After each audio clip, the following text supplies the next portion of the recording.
questions from you. So I want to start by acknowledging why we're here this morning. On January 3rd, a little girl died.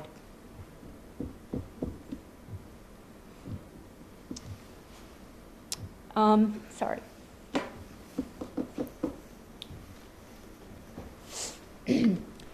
She was 9 years old, and she had people in her life who loved and cared about her.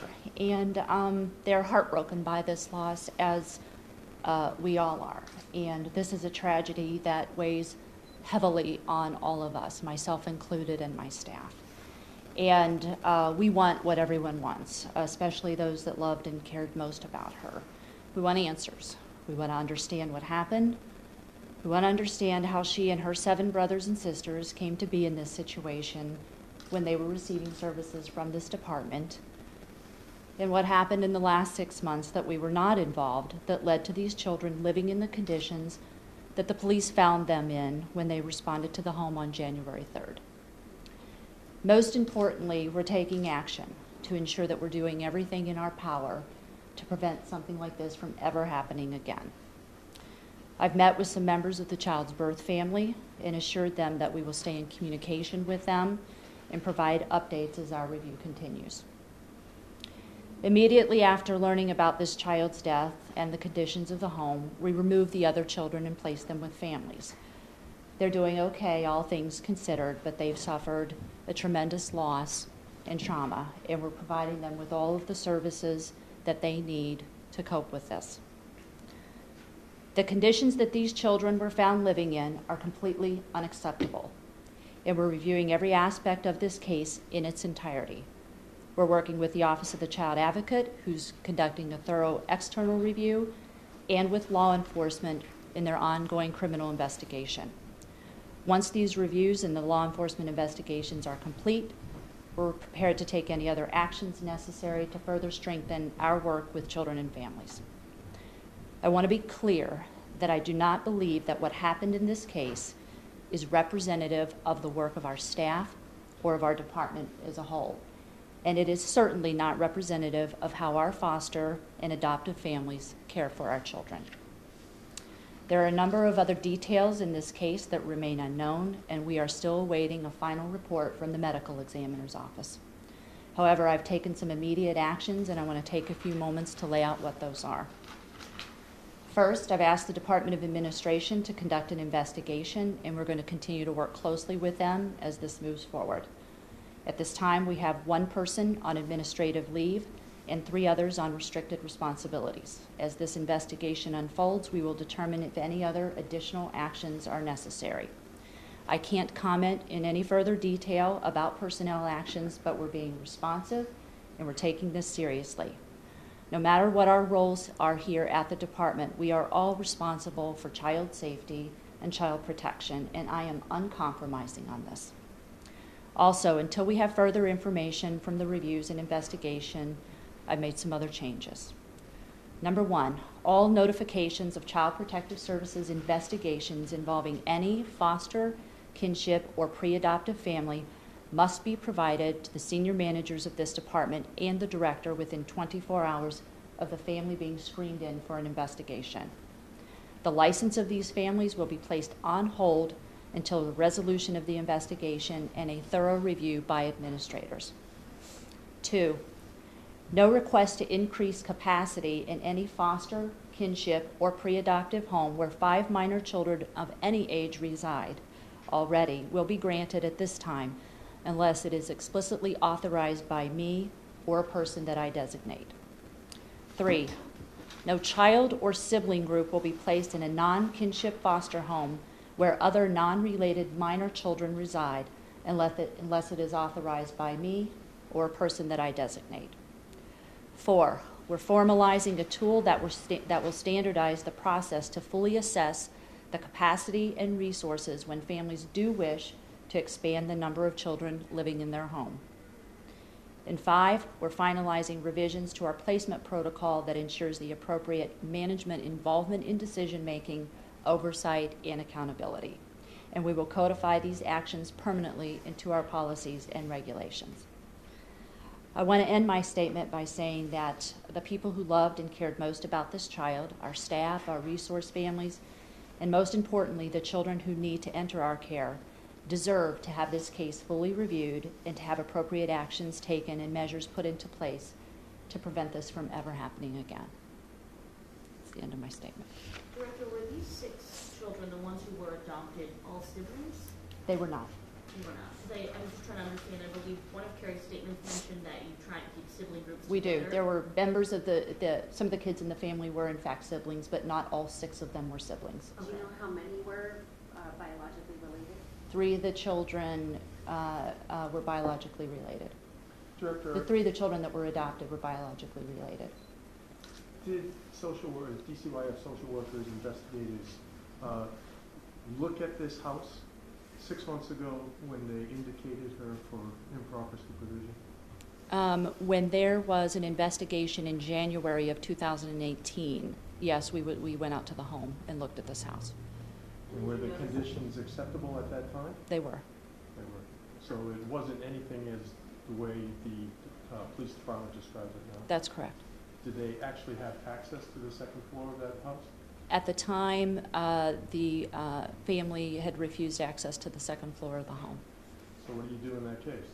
What's a social worker do? Well, the normal course of action would be to get access to the second floor of the home. That How would wasn't you done? do that? The court order? Normally with a licensed family, we have access to the entirety of the home because they're a licensed family with us. And I don't want to get too deeply into speculating why somebody did or didn't. That is part of the review and the investigation that we're doing right now. But our normal practice would be, if we have concerns about a home, that we review the entirety of the home. The person who's on administrative leave, what relationship did they I'm have not going with to them? comment on the person on leave. Well, the social worker that you just described who was refused access to the second floor, is that person? I'm not going to comment on who's on leave or what. It's not appropriate. Can you tell us the job title of the people that are on leave? No.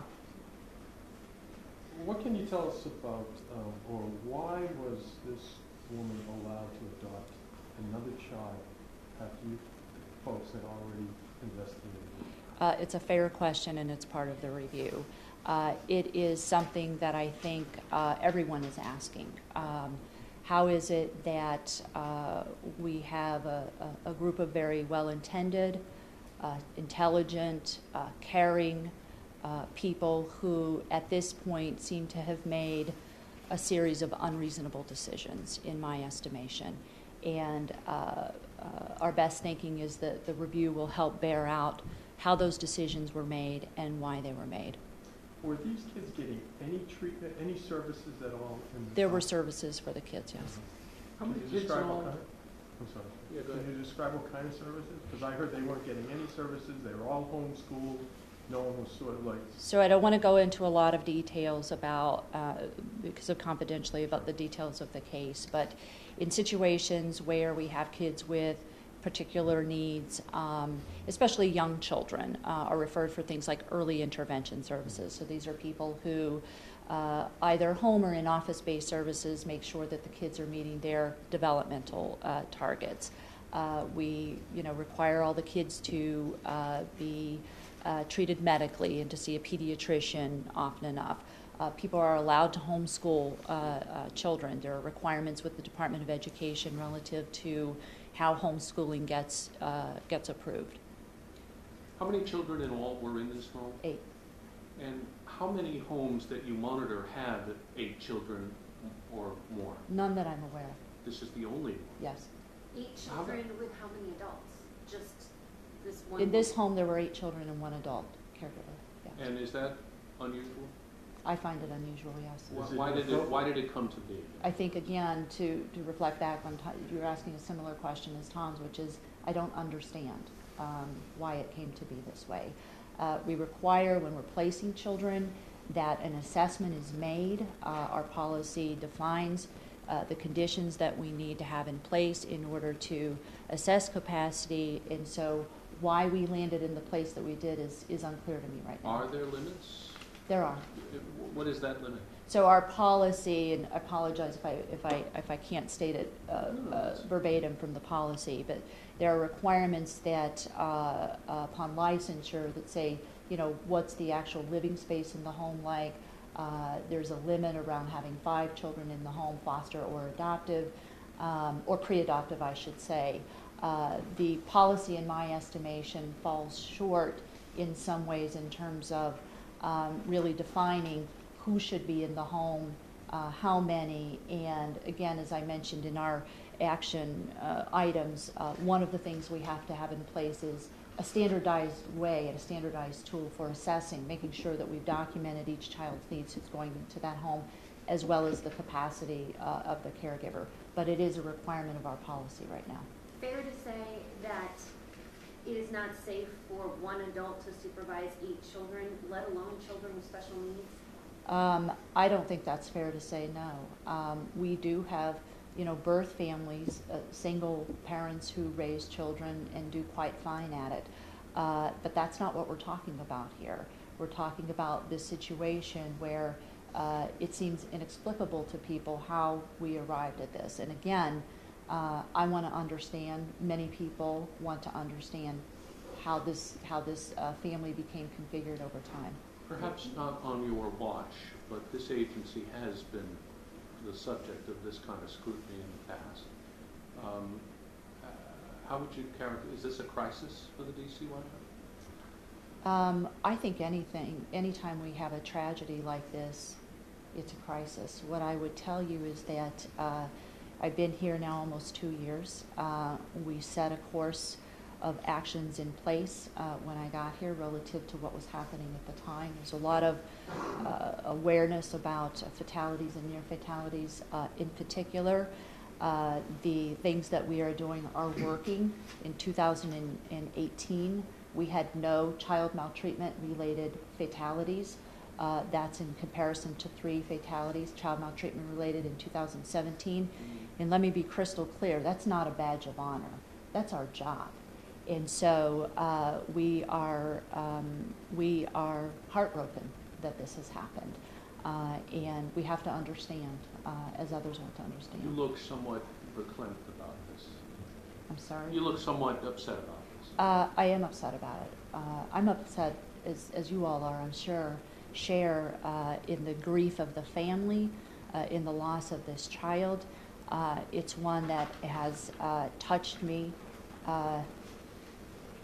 deeply, and we'll get through it, and we will be better. But I don't want this to have happened in vain. We have to look at this, and we have to understand how we're going to do this better. And what's important to me as well is to understand what happened in those 6 months when we were no longer watching this family. And so part of our review doesn't just involve us at the department. It involves, are there other people who were worried about this family? And if there were, what is it that may have gotten in the way to them reaching us and helping us understand and maybe make some different decisions? And maybe they felt like that did happen, and so that's going to be part of us looking at it as well. What is the condition of the other children? Are they well cared for, or the children in the house? Yeah, all of the children, as we've at least alluded to, have some needs of their own. They are all doing okay. The child who died had the most needs in the home in terms of her medical conditions, but all of the children seem to be doing okay, but they all have needs of their own that we're addressing right now. All 7 of the remaining children have special needs or disabilities? Yeah, I think special needs is sort of a generic term. They all have needs of their own that we have to continue to pay attention to and make sure they're getting the services to meet those needs. And I'm not going to comment specifically on what those needs look like. They've been placed in other homes and They're with families, yes. Mm-hmm. And more than one, or? Yes. Do you believe any of the other children were neglected or mistreated? I believe the conditions in the home constitute neglect, yes. What kind of compensation was the parent receiving from the state or federal government for having these children? What I know of today is anytime a child's adopted, well, not anytime, but most of the time when a child is adopted, there is a subsidy payment. So there is financial compensation. It varies based on based on the child's needs. For 8 children, though, it's a sizable amount of funding she was receiving. Yeah, only 6 of the children were adopted. 2 of the children were a guardianship arrangement. Can you tell us what that total was that she was getting paid? I have to find out if that's something that we are able to talk about. So we'll get back with you on that. And do you know how long she had adopted? You know, Sure. how far back does this go in terms of her relationship with the department? Our relationship with her started back in 2006. Is that when she fostered the 6 children? No, the children over a 10-year period came to be in her care. Sort of one by one, and then maybe the 3-sibling group? The siblings, what happens sometimes, and again, I'm trying to be a little careful here, is siblings don't always come all at once. Sometimes there's a sibling who's placed, and then if a birth family has another child, there's an attempt to keep siblings together, so they don't always enter a home all at once. And at what point was she allowed to adopt all of the children? It occurred over the period of time that we were involved in her, so they didn't, all 6 adoptions didn't happen at one time. They occurred over that period of time. And each time, do you go in and inspect the home prior to the adoption? We do. And you found no issues? Correct. When was the? Well, let me say that a little differently. We didn't have issues up until the investigation that occurred in January 2018. And what were the issues that you found there? The issue was the investigation involving the lack of supervision, or lack of appropriate supervision. So the 15-year-old that was taking care of the other children? That's correct. So that came to DCYF's attention in January, that a teenager was supervising. That's the correct. Well, wasn't that have to do with so-called restraining some of the children? Wasn't that what the... I don't have any information about any improper restraining of children, no.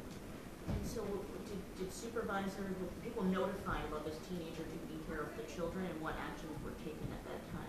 That's something that we're looking at as part of our review. I think it's a fair question to say if there was an issue with supervision that the department was concerned about, the question I've been asked is, then why did the last, what did we do about that? What actions were taken up until July of 2018 when our involvement with the family ceased? Why did your involvement cease? The last adoption was finalized. Okay, so you don't continue to check in on them after that? We do not. Could you give us an idea of how this adoption takes place? Would she be volunteering to adopt? Would you be asking her to? How does this match occur? Yeah, it's both and of what you just said. It is pretty typical and usual when a foster family is taking care of a child that if that child needs a permanent home, we do have a value around first placement, best placement, last placement, so that if a child can't successfully and safely reunify with their birth family, that we want the person who they've become attached to, bonded to, and most familiar with to be that permanent placement if at all possible, and if it makes sense for the child and if it's the best fit for their needs. So she served in a foster role first? That's and then correct. adopted? That is correct. One more question. Wasn't there a home inspection done just prior to July when she adopted her final child?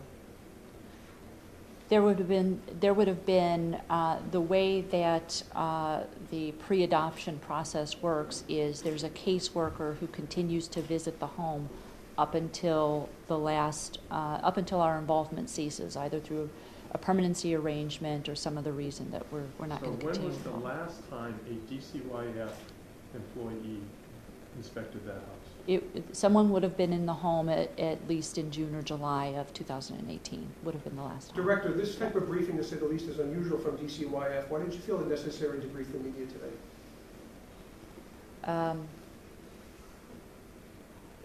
I think that this is